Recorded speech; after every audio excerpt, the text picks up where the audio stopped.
Hello friends, कैसे हो आप? उम्मीद करती हूँ आप बहुत अच्छे होंगे और अपने फिजिकल की तैयारी बहुत अच्छे से कर रहे होंगे।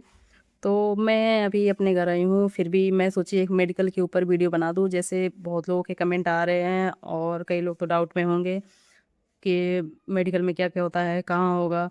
अभी जैसे कई लोग अगर पहले दिए होंगे वो अच्छे से जान रहे होंगे, लेकिन फिजिकल में ही तो वो छँट गए होंगे, मेडिकल में तो बहुत कम लोग छँटते हैं। फिजिकल में मतलब बहुत ज़्यादा छँट जाते हैं। जैसे इस बार का आप आंकड़ा देख ही रहे होंगे, रेशियो 20-30 का या फिर 100 में से 70-75 ऐसे चल रहा है। तो ये रेशियो है जो लास्ट में जाके 100% हो ही जाती है, लेकिन मेडिकल में मेरे ख़्याल से आँख को लेके अगर छोड़ दिया जाए, तो बहुत कम लोग ऐसे होते हैं जो छँटे। बाकी सब लोग सेलेक्ट हो ही जाते हैं। तो थोड़ा बाहरी आवाज़ों को आप अवॉइड करके मेरी बातों को ध्यान दीजिएगा। जैसे मैं बता रही हूँ कि मैं घर पे हूँ।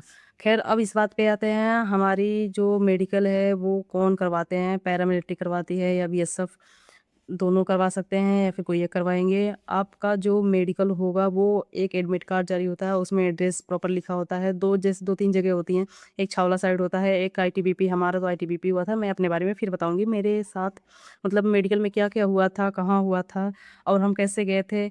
ये चीज़ें मैं आगे बताती रहूँगी, बस आप वीडियो के एंड तक बने रहें। तो अभी मैं आ जाती हूँ फिर इस पे कि हम मेरा कहाँ हुआ था। आईटीबीपी हुआ था, सेंटर जो होता है।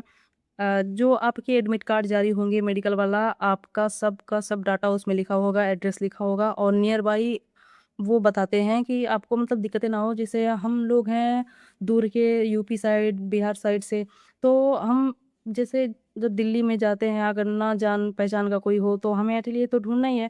जान-पहचान का है कोई वो तो जानता है, तो इसलिए वो लोग प्रॉपर एड्रेस उसमें लिख देते हैं कि कहाँ पे किसका होगा। तो मेरा तो आईटीबीपी में हुआ था, जो मेडिकल सेंटर होता है वहाँ पे। एंट्री टाइम होता है कि इस टाइम से इस टाइम तक, तो मैं 7 बजे निकल गई थी, एंट्री टाइम 8 बजे से था। मैं 7 बजे निकल गई थी और साढ़े 7 बजे पहुँच गई थी। एंट्री टाइम वो लिमिट होता है कि इस टाइम से, जैसे फिजिकल के लिए है कि आप इस टाइम तक आ सकते हैं, वैसे वो है, उसका भी लिमिट है कि इस टाइम से इस टाइम तक आ सकते हैं और उसके बाद शाम तक आपका मेडिकल चलेगा 5-6 बजे तक। और फ्री हो जाएँगे सभी, मतलब जैसे फिजिकल में है वैसे सेम ये। अगर पॉइंट मिलेगा तो तुरंत ही फ्री कर देते हैं, अगर ना पॉइंट मिले तो पूरा आपको शाम तक बिठा के रखते हैं। भले ही कुछ हो या ना हो, शाम तक बिठा के रखते हैं, 2-3 दिन तक ये फिजिकल चलेगा। अब हम बात करते हैं फिजिकल हमारा मतलब सॉरी मेडिकल हमारा कब से है। तो मेडिकल हमारा मान के चलिए कि 20 सितंबर से ही है, क्योंकि ये जो रीशेड्यूल होता जा रहा है बारिश की वजह से फिजिकल, उसकी वजह से मेडिकल भी लंबा चलेगा हमारा। मतलब ये है कि फिजिकल के तुरंत बाद ही मेडिकल होगा। अब फिजिकल जब भी खत्म हो, कि अभी हम कह नहीं सकते कि 9 सितंबर को ही लास्ट है, क्योंकि बीच में अगर बारिश आ गई तो इधर का भी रीशेड्यूल हो जाएगा फिजिकल, वो भी बढ़ के आगे चला जाएगा।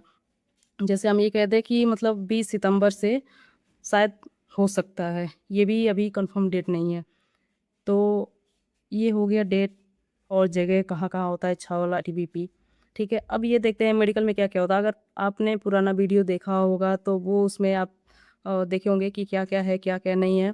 फ़िलहाल मैं बता देती हूँ, मोटा-मोटी मैं बताऊँगी, ज़्यादा बताऊँगी नहीं, जिसमें पॉइंट बन सकता है मैं वो ख़ासकर बताऊँगी और ज़्यादा हेडेक लेने वाली चीज़ है नहीं। मेडिकल हमारा नॉर्मल सा मेडिकल है। मेडिकल हमारा बहुत ही आसान है। जैसे पैर फ्लैट होना चाहिए, नोकनी, पैर में ये जो होता है सब चीज़ मैं आपको पहले बता चुकी हूँ, बस मोटा-मोटी बना रही हूँ। पैरों में कोई दिक्कत नहीं है, बस फ्लैट पैर नहीं होना चाहिए, उसमें पॉइंट मिल जाएगा। नोकनी हमारा है, वो हाथ में कोई दिक्कत नहीं, फ्रैक्चर नहीं होना चाहिए, उँगली नहीं टूटना चाहिए। मतलब कोई भी उँगली, हमारे 20 के 20 उँगली पैर के, हाथ के 20 होने चाहिए, पूरे होने चाहिए। कोई कटा-पिटा, मतलब थोड़ा-सा कटा ठीक है, उँगली गायब नहीं होना चाहिए, पूरे होने चाहिए। पॉइंट वाली आँख में ही पॉइंट मिलता है, ख़ासकर आँखों की सुन लो, बाकी किसी में नहीं। दाँत सड़े हो चल जाएगा, अगर टूटा है मतलब ये नहीं कि हमारे 32 हैं तो टोटल 32 होने चाहिए, नहीं हट, जैसे स्ट्रक्चर होता है एक दाँत का, वो हमारा स्ट्रक्चर पूरा होना चाहिए। अब ये नहीं है कि 32 ही होना चाहिए, स्ट्रक्चर 28 का है, 26 का है, जितना भी है स्ट्रक्चर पूरा होना चाहिए। ऊबड़-खाबड़ा है तो वो भी चल जाएगा, क्योंकि ये प्राकृतिक है, हमारे हाथ में तो कुछ है नहीं। तो बस ये है, गैप ज़्यादा नहीं रह, अगर गैप है तो उसमें आप, वो आता है कुछ मसाला या फिर ऐसे कैप में लगवाने के लिए, वो लगवा लेना। टूटा है दाँत या फिर सड़ा-सा है, उसमें कैप लगवा लेना, दिखने में हाँ ठीक लगे और भला-सा दिखना चाहिए। आँख में 2-3 चीज़ आ जाती है, जैसे दूर दृष्टि दोष, निकट दृष्टि दोष, मोतियाबिंद, कलर विज़न, 5-6 पॉइंट ऐसे हैं।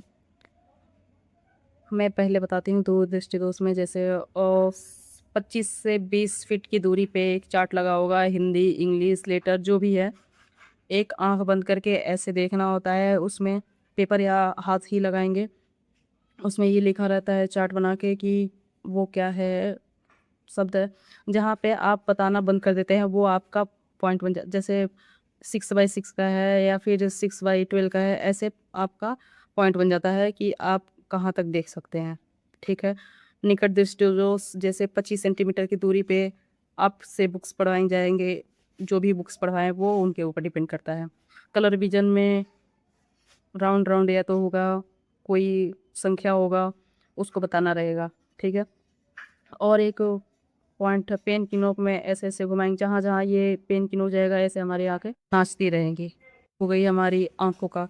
तो मतलब ये है कि अगर हम मोटा-मोटी देखें तो ज़्यादा से जो हम बाहरी मतलब जैसे भी हो, पॉइंट ज़्यादातर आँखों में ही मिलता है। जैसे आपके हाथों में टैटू हो, राइट हैंड पे टैटू नहीं होने चाहिए। राइट हैंड जैसे सैल्यूट करने में दिक्कत, फ्रंट साइड जैसे इस साइड टैटू नहीं होने चाहिए, इस साइड हो सकता है, इस साइड टैटू नहीं होने चाहिए। सैल्यूट करने में हम ऐसे करते हैं, मतलब ये तो मेरा लेफ्ट हैंड, फिर भी आप समझ सकते हैं कि ऐसे हम सैल्यूट करते हैं, ठीक है? तो इस साइड हमारा टैटू नहीं होना चाहिए, इस साइड होगा तो दिक्कत नहीं है, ठीक है? राइट हैंड में टैटू नहीं होना चाहिए, लेफ्ट में हो तो दिक्कत नहीं है। अगर राइट हैंड में अगर सामने फ्रंट साइड में है तो आप उसको रेज़र वगैरह चलवा के जैसे भी वो हटता हो उसे हटवा देना, वरना पॉइंट उसमें मिलेगा। उसमें 2-3 दिन का आपको समय मिलता है, आप हटवा सकें तो ठीक है, वरना आप मेडिकल से बाहर।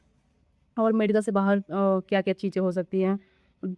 30 का तो है नहीं कुछ। नाक में अगर मैं देखूँ तो नाक में भी बस साँस-फल देखते हैं, और बीच से जो एक नस होता है, ये जो बीच का नस होता है वो टेढ़ा होता है, उसमें पॉइंट मिलता है। आँख का मैं 4-5 पॉइंट बता दी, ख़ासकर कि जितना भी है आप मतलब अपने अंदर साफ-सफाई कर लेना, आँख, कान, नाक, दाँत, सफाई करने वाली चीज़ें सफाई कर लेना, अच्छे से नहा धो के जाना, बिल्कुल। और मैं कान की बताऊँ, कान के पर्दे चेक किए जाते हैं, फटा तो नहीं है, ठीक है? कान से जैसे एक मवाज टाइप का आता है, वो तो नहीं आ रहा है। पैर की नोकनी, उँगलियाँ और जो भी हाथ के एल्बो वगैरह जो भी हैं, बस टूटे-फूटे नहीं होने चाहिए, बराबर ठीक-ठाक से होने चाहिए। जो ये हमारे जाँघ के बीच में है, स्केल पास हो जाए इतने जगह होने चाहिए। जो हमारे हाथ की ये नोकनी ऐसे जो होता है, इसमें ज़्यादा गैप नहीं, मतलब सीधा होना चाहिए। अब मैं हाथ मिला तो नहीं सकती, एक हाथ से वीडियो बना रही हूँ। फिलहाल मैं पिछला वीडियो मैं इसमें उसमें डिस्क्रिप्शन में डाल दूँगी, उसमें देख लेना आप लोग जाके, जो भी डाउट हो वहाँ से क्लियर हो जाएगा। बाकी जितना प्रेशर लेना हो फिजिकल में लो, ताकि फिजिकल में अच्छे से मतलब प्रिपेयर होके जाओ, और फिजिकल ये सारी चीज़ें होती हैं उसमें, ठीक है? बाकी जो भी डाउट हो तुम्हारी हमें कमेंट करना, मतलब ये है कि मेरे ख्याल से मैं सब कुछ बता ही दी हूँ, कुछ डाउट वाली चीज़ नहीं है। बस तुम माइंड फ्री रहो, फिजिकल पे ज़्यादा से ज़्यादा फोकस करो, क्योंकि फिजिकल में ही निकलते हैं लॉन्ग जंप, हाई जंप जो भी है। और ये वीडियो लड़कियों के लिए थी, क्योंकि मैं लड़कों को मैं बताऊँ तो लड़कों के लिए चेस्ट होता है और पता नहीं क्या-क्या होता है। मैं अभी तक किसी के मेडिकल के बारे में मैं कोई जानकारी इकट्ठा नहीं की लड़कों के लिए। किसी से कोई कॉन्टैक्ट नहीं की कि बताऊँ या फिर ना बताऊँ, ये स्पेशली लड़कियों के लिए था। तो लड़कियाँ डाउट क्लियर कर लेना अपनी, प्राइवेट पार्ट को लेके कोई चिंतित मत होना, उसमें भी कोई चेक नहीं होता है। और सबसे पहला पॉइंट जो मैं बताऊँ, जो लास्ट बता रही हूँ, हमारे फीमेल ही स्टाफ होती हैं, जो भी होती हैं डॉक्टर या फिर हमारे साथ, वो फीमेल से रिलेटेड होती हैं। बस ये जो आई टेस्ट होता है ना, वो मेल करवाते हैं, वहाँ पे रहते हैं, और हमारे साथ-साथ चारों तरफ फीमेल रहते हैं। जैसे जो अंदर हमारी मैडम डॉक्टर मैडम होती हैं, वो भी फीमेल होती हैं, यूरिन चेक करने के लिए वहाँ भी फीमेल होती हैं। हर हर तरफ हमारे फीमेल ही फीमेल रहती हैं, ठीक है? इसमें कोई हेडेक लेने बात नहीं है कि हमारे जो चेकअप होते हैं मेल होते हैं, ठीक है? सब के सब फीमेल लेती हैं। जो भी और साँस की दिक्कतें, जंप मतलब 5-6 जंप कराएँगे, साँस फूल रहा है, ज़्यादा तो नहीं फूल रहा है, ये सारी चीज़ें। इनका बस मेन मकसद ये होता है तुम्हें कोई अंदरूनी ऐसी दिक्कतें हों, जैसे हमारे साथ में एक ट्रेनिंग में लड़की थी, वो मेडिकल, फिज़िकल सब कुछ पास ट्रेनिंग कर रही थी। उसको शायद तो दिमाग में फिर क्या दिक्कतें थी उसको बहुत गहरी, वो फिर ना ट्रेनिंग सही से पूरे महीने कर पाई, और लास्ट जॉइनिंग के टाइम होते-होते वो शायद मर गई। तो ऐसे दिक्कतें होती है ना, तो इसकी वजह से ये लोग पहले ही हर चीज़ क्लियर चलते हैं कि आपका जो ट्रेनिंग का टाइम है पीरियड वो अच्छे से कट जाए।